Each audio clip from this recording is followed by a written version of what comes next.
that right, Dick? 1 gallon of gas in it? Son of a gun. Dick Day just came up here to tell me, he says there's only 1 gallon of gas in that airplane. And I don't think he knows that. Look at that. Hanging it right on its nose. Oh, brother. Cubs aren't meant to do that. Here he goes, up and down. Look at him. You think he can fly? He's got his foot in it.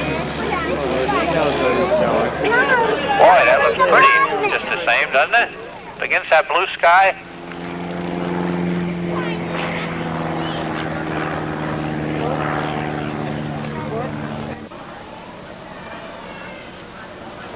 I don't hear nothing, do you? Oop, he's out of gas now.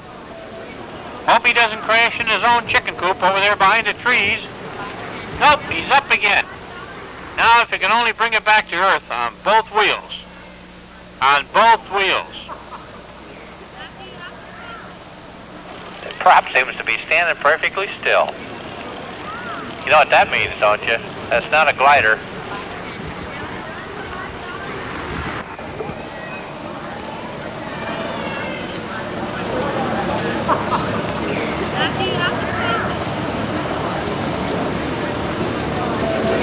And here he comes.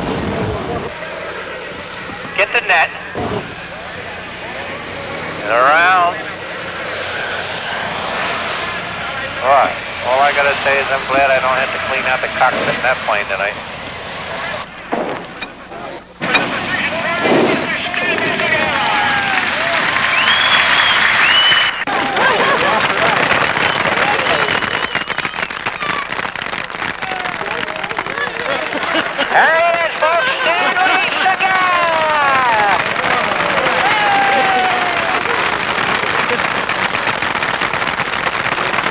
And right down in front, out for a Sunday drive, is Sir Percy Goodfellow and his girlfriend Trudy Truelove, driving along in their little Saxon touring car here.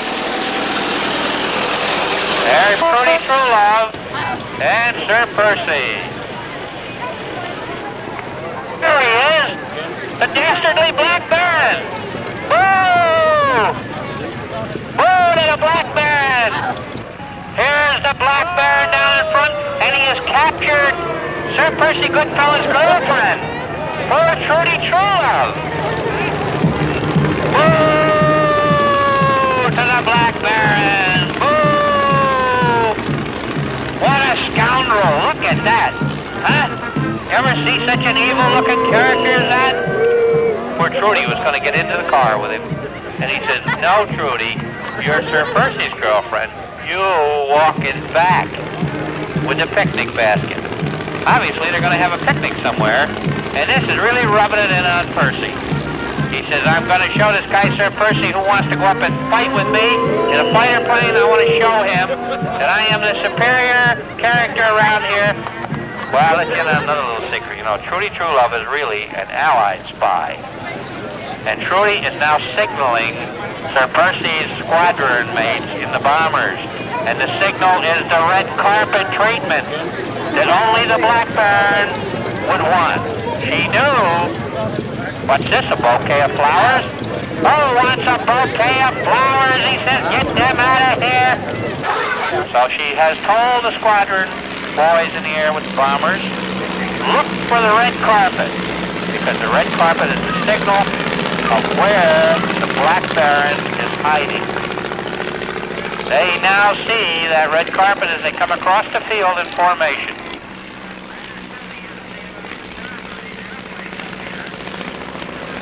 Now, Black Baron must be hard of hearing. He doesn't seem to know that Sir Percy is flying right overhead. Well, he'd be surprised.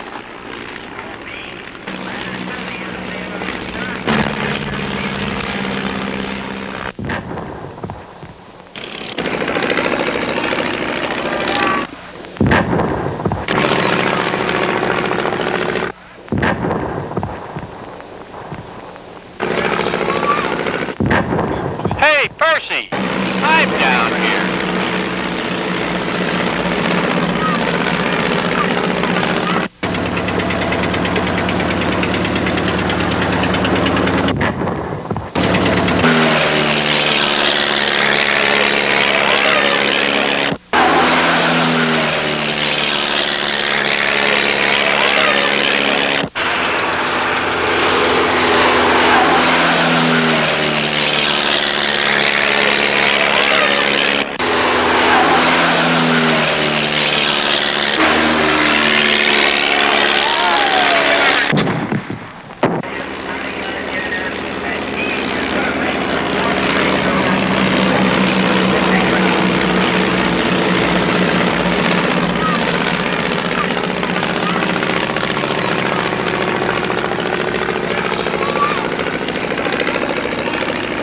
Our next act, ladies and gentlemen, is a demonstration of the hot air balloon. The hot air balloon works on the hot air principle and is inject hot air with the big burner that you see up into the mouth of the balloon until the temperature of the air inside exceeds the temperature on the outside. This, of course, inflates the balloon because heat rises, and of course that's the principle by which the balloon inflates, becomes tight, and then lifts off the ground.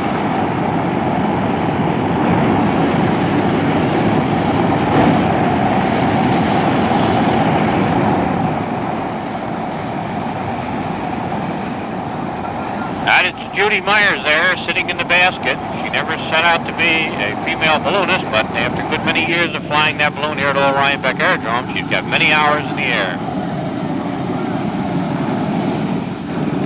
Judy is in the basket, rising into the sky.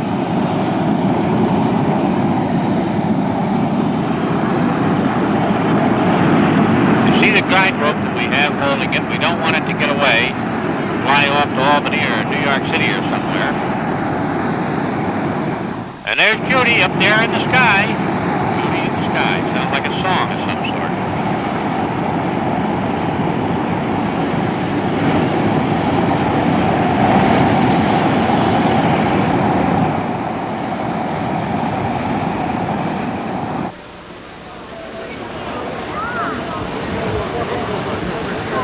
One-shot Gatling, the Avro 504 there, played by Stanley Segala, in our little skit, has received orders to make a reconnaissance flight up over enemy territory.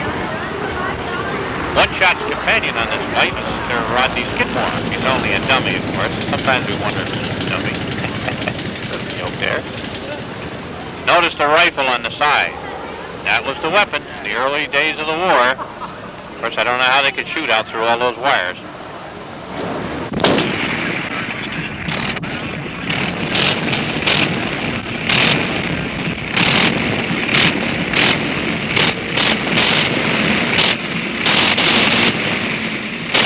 This airplane is the Avro 504, and it was recently built by a motion picture company and the picture was never produced. It was an early warplane, but it soon became a training plane.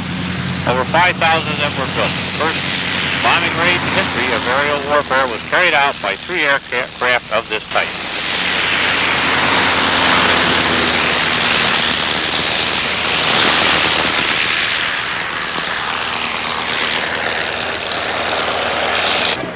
Uh-oh, the Baron is spoiling for a fight. Now we're going to see some action.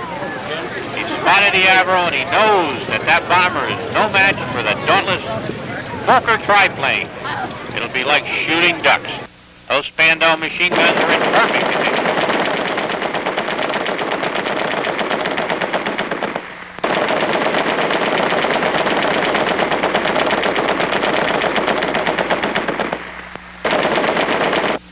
110 horsepower rotary engine at the top speed of 120 miles an hour. Old Palin never pushes it that hard. Not much. You better take your Avro and beat it, Lieutenant. One-shot Gatling. The Black Baron is on his way. Old Palin built this Fokker DR-1 triplane here at old Rhinebeck Airdrome from the original plans of Tony Fokker. None of the original triplanes exist today. The last one was bombed out by the 8th Air Force in a museum in Berlin. Listen to the ugly sound of that engine. And look at the ugly-looking character in the cockpit. Boy, he's mean. It was in the Fokker triplane that the famous Baron von Richthofen scored so many of his 80 victories. And he also met his end in this type aircraft. One-shot Gatling, time is just about up. Won't be long now.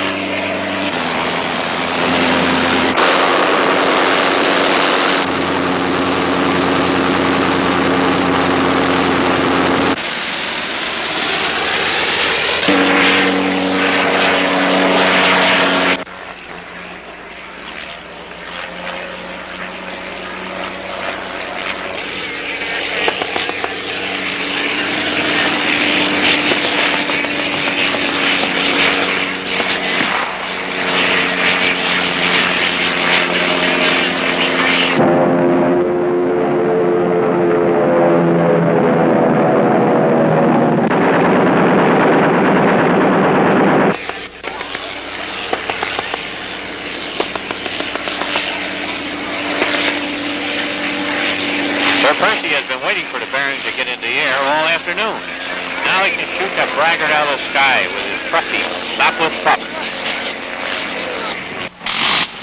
Sopwith Pup was regarded by many pilots as the most delightful flying machine in the war.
The show is over, folks. Hope you enjoyed yourself. There goes the Black Baron, boots in the air to his final resting place. Trudy True Love mourns Sir Percy, but one-shot Gatling will try to take his place.